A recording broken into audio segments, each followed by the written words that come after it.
Periyar Maniammai Institute of Science and Technology, Tanjavur. Civil engineering with specialization in GIS, remote sensing and more. Summer vandachu. What's your plan for this holiday? எங்க கிட்ட விட்டுருங்க, நாங்க பாத்துக்கிறோம். GT Holidays. GT Holidays, South India's #1 travel brand. சிவாய நம்ம வணக்கம். நான் உங்கள் ஜோதிடர் கருப்பசாமி KGF. பிகின் பக்தி சேனலை பார்த்துருக்கிற அனைவருக்கும் வணக்கம். இன்னைக்கு 2025 ராகு கேது பெயர்ச்சி. இதை 12 ராசிக்கும் எப்படி இருக்கும்? பொதுவாக ராகு பகவான் கேது பகவான் பெயர்ச்சின்னு கேட்டாவே ஒரு மனுஷன் தரையில் இருக்கிறவன் உச்ச நிலைமைக்கு போகக்கூடிய தன்மை. யோகங்கள் ராகு பகவான் தான் நிறையாவே கொடுப்பாரு. போகங்களையும் ராகு பகவான் தான் கொடுப்பாரு. கேது பகவான் ஞானத்தை கொடுப்பாரு. ரிஷபராசிக்கு 10வது வீட்டில் தான் ராகு பகவானுடைய பெயர்ச்சி. ரிஷபராசிக்கு அதிபதி சுக்கிர பகவான். நல்லா ட்ரெஸ்ஸு உடுத்தணும்னு ஆசைகள் நிறையா இருக்கும்.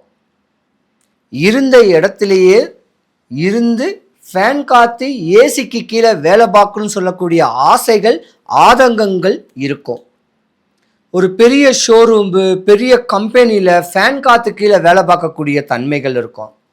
ஒரு ஜுவல்லரி ஷாப்பு, ஒரு துணிக்கடை, இப்படியாம்பட்ட ஒரு தருணத்தில் இருக்கக்கூடியவங்களும் இந்த ரிஷபராசிக்காரங்க. அழகுல சிறந்தவங்க, அறிவில் சிறந்தவங்க, அன்பானவங்க, பண்பான ஜாதகம் ரிஷபராசிக்காரங்க. பொதுவாகவே இந்த டீனேஜ்னு ஒரு ஏஜ், 19 வயது. இந்த 19 வயதில் டீனேஜில் உங்களுடைய ஆசைகள் பார்த்தீங்கன்னா, நான் டாக்டர் ஆகணும், பெரிய அட்வொகேட் ஆகணும், உலக அளவில் நான் பெரிய ஆள் ஆகணும்னு கேட்குற ஏமில் படிச்சுக்கிட்டு இருப்பீங்க. ஆனால் படிச்சுக்கிட்டு இருக்கும் போதே பெண்களுக்கு காதல்னு ஒரு நோய் வந்துடும். அந்த நோயில் மாட்டிக்கிட்டு படிக்க முடியாமல் 0 ஆயிடுவீங்க. ஆனால் அதையும் தாண்டி 21 வயசில் படிச்சிட்டிங்கன்னா நீங்கள் தாங்க பெரிய ஆள். தன்னுடைய தாய் தகப்பனுடைய அனுகிரகத்தோடு நீங்கள் கல்யாணம் காட்சிகள் பண்ணிங்கன்னா நீங்கள் உச்ச நிலைமை அடையக்கூடிய தருணம் உண்டு. ஏன்னா ரிஷபராசியை பொறுத்த வரைக்கும் கால தாமதமான திருமணம் நடக்கும். ஏன்னா உங்கள் ஜாதகத்தில் ஒரு 20 வயசுலேருந்து 30 வயசுக்குள்ள வரைக்கும் ராகு தசைன்னு கேட்குறது உங்களுக்கு வரும். இப்போ நடக்கிறதும் 10ஆம் இடத்துல ராகு பகவான் தசை தான்.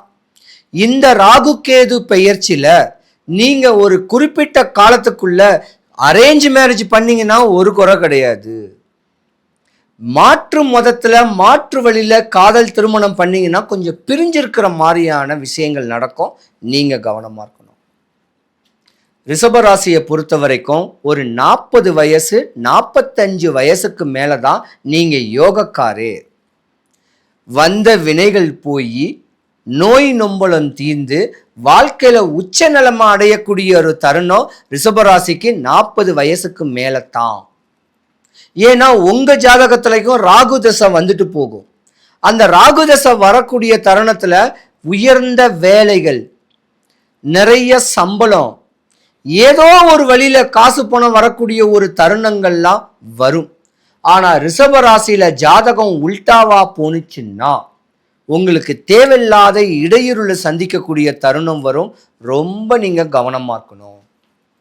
ஏன்னா ராகு தசையில் ஜாதகத்தில் ராகு தசை நடக்கும்போது தேவையில்லாத இடையூறுகளோ, உடலுக்கு ஒரு நோயோ, ஒரு சர்ஜரியோ, ஒரு இன்ஸ்டன்ட்டோ வர மாதிரியான தருணம் இருக்கும்.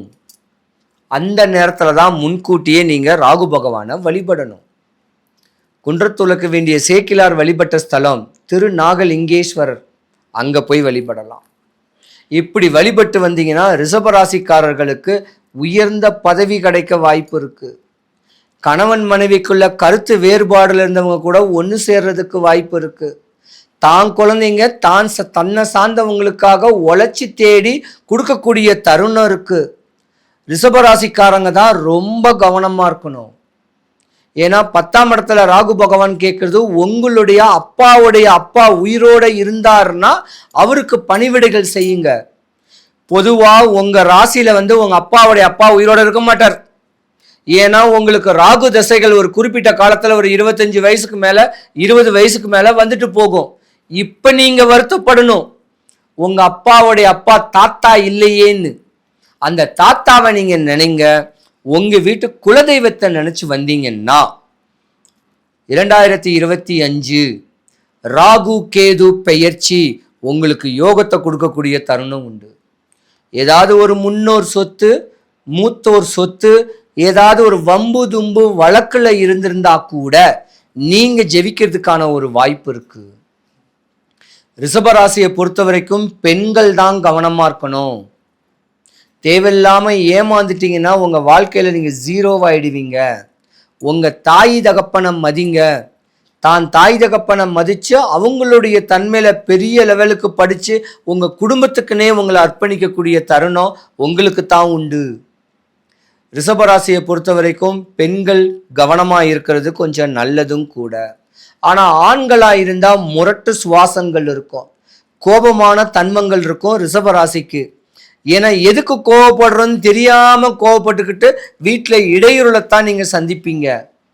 தாயி தகப்பன் உற்றார் சுற்றார் உதவி ஒத்தாசைகள் உங்களுக்கு இருக்காது. தனி மரமாத்தான் நீங்க இருக்கக்கூடிய தருணங்கள் உண்டு. இருந்தாலும் லூஸ் டாக் கூடாதீங்க. கோபத்தினால குணத்தை இழக்கக்கூடிய ஒரு தன்மை ரிஷபராசிக்கு தான் உண்டு. ஆத்திரத்தினால அன்பை இழக்கக்கூடிய ஒரு தன்மை ரிஷபராசிக்காரர்களுக்கு தான் உண்டு. நீங்க தான் முன் கோபக்காரங்க. கல்யாணங்காட்சி நடந்திருந்து மனைவிய கோபத்துல அடிச்சிங்கன்னா வீணான பிரச்சனை வந்துடும். இல்லை யார்கிட்டையாவது எவர்கிட்டையாவது முன் கோபத்தை காமிச்சிங்கன்னா வம்பு தும்பு வழக்குகளை சந்திக்கக்கூடிய தருணம் உண்டு. சிறைவாசமே போகக்கூடிய ஒரு நேரமும் உண்டு. ஏன்னா ராகு பகவான் சிறைவாசத்துக்கு அதிபதி, ராகு பகவான் ஸ்முக்லிங்க்கு அதிபதி, ராகு பகவான் நாட்டுக்கோ வீட்டுக்கோ கேடு விளைவிக்கக்கூடியவங்க தன்மைக்கு தான் ராகு பகவான். அப்ப ராகு பகவான் கெட்டு போச்சுன்னா காவல்துறைக்கு நீங்க பிரச்சனை கொடுக்கக்கூடிய தன்மையில வந்துடும். அதனால கோபத்தை கட்டுப்படுத்திக்கிட்டு அன்பா பண்பா நம்மளுக்கு இன்னைக்கு நேரம் சரியில்லைன்னு சொல்லிட்டு அமைதியா இருக்கிறது தான் நல்லது. தேவையில்லாத இடையூறுல கொடுத்தீங்கன்னா வம்பு தும்பு வழக்குகளை சந்திக்கக்கூடிய தருணம் ரிஷபராசிக்கு உண்டு. 10ஆம் இடத்துல தான் ராகு பகவான் பெயர்ச்சி. ராகு பகவான் இருக்கிறது கும்பராசி. கும்பராசிக்கு அதிபதி சனீஸ்வரம் பகவான். சனீஸ்வரம் பகவானுக்கும் ராகு பகவானுக்கும் கும்பராசிக்கும் ஆவாது, பகைமை கிரகம். அதனால நீங்க ரொம்ப கவனமா இருக்கணும். எந்த டைமும் உங்க கையில கத்தி இருக்கும், துப்பாக்கியும் இருக்கும். ஏன்னா உங்களை நீங்க காப்பாத்திக்கிறதுக்காக இந்த மாதிரியான வெப்பன்ஸ் எல்லாம் நீங்க வச்சிருக்கக்கூடிய தருணங்கள்லாம் இருக்கும். உல்டாவா போனா மாட்டிக்குவீங்க. நாட்டுக்காக இருங்க, வீட்டுக்காக இருங்க, தான் மனைவி மக்களோட சந்தோஷமா இருங்க. படிக்கிற பிள்ளைங்க நல்லா படிச்சு தாய் தகப்பன் பேச்சை கேட்டு நடந்து வந்தீங்கன்னா ரிஷபராசிக்காரங்களை மாதிரி ஒரு யோகக்காரங்க யாரும் கிடையாது. யோகத்தை கொடுக்கக்கூடிய ராகு பகவான் ஜாதகத்துல உல்டாவா போனுச்சுன்னா என்னென்ன இடையூறுகளை கொடுக்கும் தெரியுமா? கர்மக்காரகன் சொல்லக்கூடிய கர்ம பலனை அனுபவிக்கக்கூடிய தன்மையும், தாத்தாவுடைய சாபம், முன்னோர் சொத்துல இடையூறு, வம்பு தும்பு வழக்கு, குடும்பத்துல ஒரு சுப நிகழ்ச்சி நடக்காத ஒரு தருணத்தையும் ராகு பகவான் கொடுப்பாரு. அந்த மாதிரி ஒரு தருணத்துல நீங்க ராமேஸ்வரம் போகணும். இப்படி முறையான வழிமுறைகள் பண்ணிக்கிட்டு வந்தா ராகு பகவானுடைய தன்மை, கேது பகவானுடைய தன்மை உங்களுக்கு யோகத்தை தான் கொடுக்கக்கூடிய நேரங்காலம் வரும். ராகு பகவான் ஜாதகத்துல உச்சமா வர்றதுக்கு ஒரு சின்ன ஸ்லோகம் சொல்றேன். அந்த ஸ்லோகத்தை ராகு கால நேரத்துல யமகண்ட நேரத்துல சொன்னா பலன் கொடுக்கும். சொல்றேன்.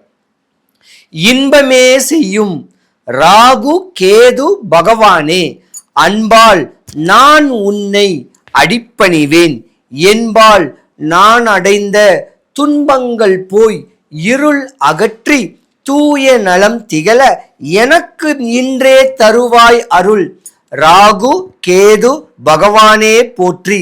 இப்படி இந்த ஸ்லோகத்தை சொன்னீங்கன்னா ராகு கேதுவோடைய தாக்கம் குறைஞ்சு உங்க வாழ்க்கை சுபிக்ஷம், ஐஸ்வர்யம், கடாட்சியம் கிடைக்க வழி கிடைக்கும். சிவாய நம. சிவாய நம.